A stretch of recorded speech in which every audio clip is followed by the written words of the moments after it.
दोस्तों Jayaprakash power ventures limited की बात करें तो स्टॉक के अंदर आज बहुत ही शानदार तेजी देखने को मिली। बाजार में गिरावट का यहाँ पे बिल्कुल असर देखने को नहीं मिला।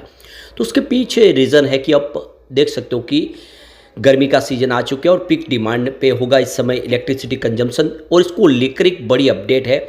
रेलवे ने भी तैयारी कर ली है रैक बढ़ाने की, ताकि समय पे कोल पहुंचाया जाए। जितने पावर प्लांट है वहाँ पे बिजली की समस्या न हो। तो आने वाले समय में क्या संभावना पॉजिटिव बनेगी उसको समझने की कोशिश करेंगे इस वीडियो के माध्यम से। अब यहाँ पे देख सकते हो कि एक समय जब टाटा पावर अपने बिजनेस को पूरी तरह से रिन्यूएबल एनर्जी में कन्वर्ट करने की तैयारी कर रहे थे, वो भी अपने फैसले को बदल चुके हैं और अब वो फिर से कोल बेस्ड पावर प्लांट की तरफ मुड़ते हुए दिखाई दे रहे हैं। इसका मतलब आने वाला जो समय है अभी भी वो पावर प्लांट फ्यूचर में भी अभी भी कोल बेस्ड पावर प्लांट का ही दिखाई दे रहा है। तो समझने की कोशिश करेंगे इस वीडियो के माध्यम से सारी बातें।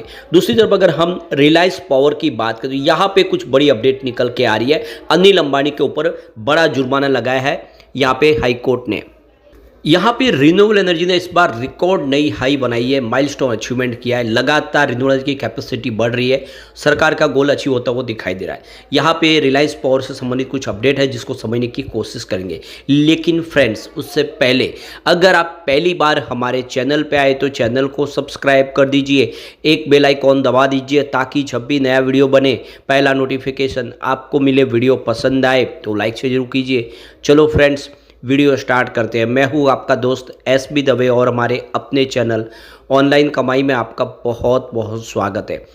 तो सबसे पहले जेपी पावर के कारोबार की बात करें, स्टॉक की क्लोजिंग 15.33 पर रही है, जहां पे 4.64% की शानदार तेजी देखने को मिली। स्टॉक ने काफ़ी बेहतर किया है। अब यहाँ पे जो बड़ी अपडेट निकल के आ रही है, इंडिया का जो इलेक्ट्रिसिटी कंजम्पशन है वो जून महीने में 273 गीगावाट तक पहुँच सकता है, यानी पिक डिमांड 273 गीगावाट के आसपास रह सकती है।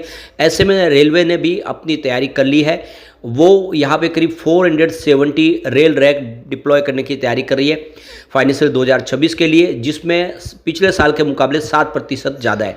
तो थर्मल पावर प्लांट पूरी क्षमता से चलते रहे, इसीलिए कोल मिनिस्ट्री की तरफ से बड़ा फैसला किया कि ज़्यादा से ज़्यादा मात्रा में कोल रैक तैयार किए जाए ताकि जहाँ पे ज़रूरत हो वहाँ पे कोल को सप्लाई किया जा सके। फाइनेंशियल 2025 की बात करें तो 440 रैक यहाँ पे यूज़ किए गए थे ट्रांसपोर्ट के लिए, कोल बेस्ड पावर प्लांट को बिजली कोल सप्लाई करने के लिए। और करंटली यहाँ पे देख सकते हो कि 415 रैक है जो डेली के तौर पे पावर जनरेशन के लिए सप्लाई किए जा रहे हैं, वहाँ उसके माध्यम से बिजली सप्लाई की जा रही है। और जून महीने में करीब 470 रैक की जरूरत पड़ेगी। तो यहाँ पे मिनिस्ट्री ऑफ पावर की तरफ से जो इन्फॉर्मेशन दी कि domestic coal based power plant के लिए करीब 906.1 मिलियन टन कोल फाइनेंस 2025-26 के लिए रिक्वायरमेंट होगी। 31 मार्च 2025 के हिसाब से कोल स्टॉक का इस समय स्टॉक अगर देखें तो 58.1 मिलियन टन के आसपास रहा है। तो ये बहुत अच्छी गुड न्यूज है एक तरह से देख सकते हो। अब यहाँ पे देख लो कि जैसे कि टाटा पावर ने पिछले दिनों कहा था कि आने वाले 2045 तक वो पूरी तरह से नेट जीरो कार्बन पॉलिसी पे जाएंगे और जितने भी कोल बेस्ड पावर प्लांट है बंद करेंगे। लेकिन अब इन्होंने अपना फैसला पलट दिया है और अब वो फिर से नए coal based power plant acquire करने की तैयारी कर रहे हैं, क्योंकि उनको लग रहा है कि रिन्यूएबल एनर्जी के सोर्सेज के लिए अभी लिमिटेशन है और बिजली की जो खपत है उसको पूरा करने के लिए कोल बेस्ड पावर प्लांट ही जरूरी है। ऐसे में कंपनी आने वाले समय फिर से इस बिजनेस की तरफ बढ़ते हुए दिखाई दे रहे हैं। ये और एक बहुत अच्छी बात है। इसका मतलब यह है कि आने वाले समय में भी कोल बेस्ड पावर प्लांट पूरी क्षमता से काम करते रहेंगे और बिजली की जरूरत को पूरा करेंगे। तो ऐसे में आप कह सकते हैं कि आने वाले समय जेपी पावर का फ्यूचर बहुत ज़्यादा ब्राइट दिखाई दे रहा है। यहाँ पे बहुत सारे म्यूचुअल फंड ने जम के खरीदारी की, जिसमें Motilal Oswal small cap 250 index ने 702 करोड़ का यहाँ पे एयूम किया है। 2.01% का उनको रिटर्न मिला है एक साल के हिसाब से। Motilal Oswal Nifty 500 index fund ने 1907 करोड़ का एयूम किया है, 3.96% का रिटर्न मिला है 1 ईयर के हिसाब से। Grow Nifty small cap 250 index fund ने 83 करोड़ का एयूम किया है और 1 ईयर का रिटर्न का 1.63% है। HDFC Nifty small cap 250 index direct ने यहाँ पे 350 करोड़ का एयूम किया है और 1 ईयर का उनका रिटर्न 1.65% है। इसके अलावा अगर देखें तो बंधन Nifty small cap 250 index fund direct growth का 40 करोड़ का एयूम है और 1 ईयर का उनका रिटर्न 1.81% है। इसके अलावा Kotak Nifty small cap 250 index fund direct growth का 16 करोड़ का एयूम किया हुआ है और यहाँ पे उनको रिटर्न कुछ भी नहीं मिला है। Edelweiss Nifty small cap 250 index fund growth की बात करें तो 92 करोड़ का एयूम किया है और 1 ईयर का रिटर्न यहाँ पे 1.87% के आसपास है। इसके अलावा यहाँ पे SBI Nifty small cap 250 index direct growth का 1086 करोड़ का AUM है, जिसमें 1.69% का 1 ईयर का उनको रिटर्न प्राप्त हुआ है। Nippon India Nifty small cap 250 index fund direct का 1709 करोड़ का AUM है और 1.17% का उनको 1 ईयर को रिटर्न प्राप्त हुआ है। इसके अलावा ICICI prudential Nifty small cap 250 index fund का 383 करोड़ का AUM है और 1.56% का उनको रिटर्न मिला है एक साल के हिसाब से। चलते हैं रिलायंस पावर की तरफ। 43.19 पर क्लोजिंग थी, 2.08% की तेजी देखने को मिली। स्टॉक निचले लेवल से काफ़ी रिकवर हुआ है। अब यहाँ पे जो बड़ी अपडेट निकल के आ रही है, इंडिया की जो रिन्यूएबल एनर्जी है वो इस बार 25 गीगावाट तक पहुँच चुके हैं। इसने एक माइलस्टोन अचीवमेंट किया है और देख सकते हो कि फाइनेंशियल 2024-25 काफ़ी बेहतर रहा है। पिछले साल के मुकाबले 35% ज़्यादा इस बार इंस्टॉल कैपेसिटी बढ़ी है। पिछले साल 18.57 गीगावाट की कैपेसिटी ऐड हुई थी। तो सरकार की तरफ से जो कोशिश की जा रही है, इसका नतीजा अब देखने को मिल रहा है और लगातार अब बिजली जो है रिन्यूएबल एनर्जी की इंस्टॉल कैपेसिटी बढ़ती हुई दिखाई दे रही है। इंडिया की जो सोलर सेक्टर की जो कैपेसिटी है वो भी काफ़ी अच्छी बढ़ी है। 50 गीगावाट के आसपास फाइनेंशियल ईयर 2024 में, जो 25 में देख सकते हो कि 21 गीगावाट के आसपास पहुंचे, यानी 38% की वृद्धि हुई है देख सकते हो कि सोलर एनर्जी के अंदर। और यहाँ पे देख सकते हो कि सोलर एनर्जी की जो इंस्टॉल कैपेसिटी टोटल 100 गीगावाट को क्रॉस कर चुकी है, एक अचीवमेंट कर लिया है।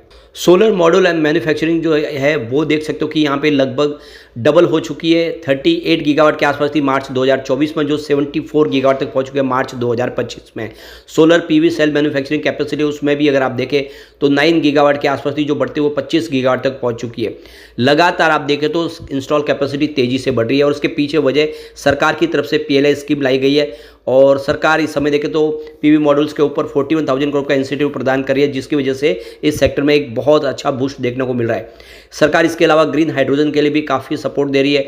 ग्रीन हाइड्रोजन आने वाले समय देश का एक फ्यूचर है, जो फ्यूल आने वाले समय पेट्रोल डीजल की जगह ले सकता है। सरकार उसके लिए भी काफ़ी कोशिश कर रही है और आने वाले समय आप देख सकते हो कि काफ़ी बेहतर उम्मीदें दिखाई दे रही है। सरकार इसके लिए काफ़ी बड़ा खर्च करने को तैयार है। ऐसे में आने वाले समय देख सकते हो कि रिलायंस पावर बेहतर करता हुआ दिखाई दे सकता है।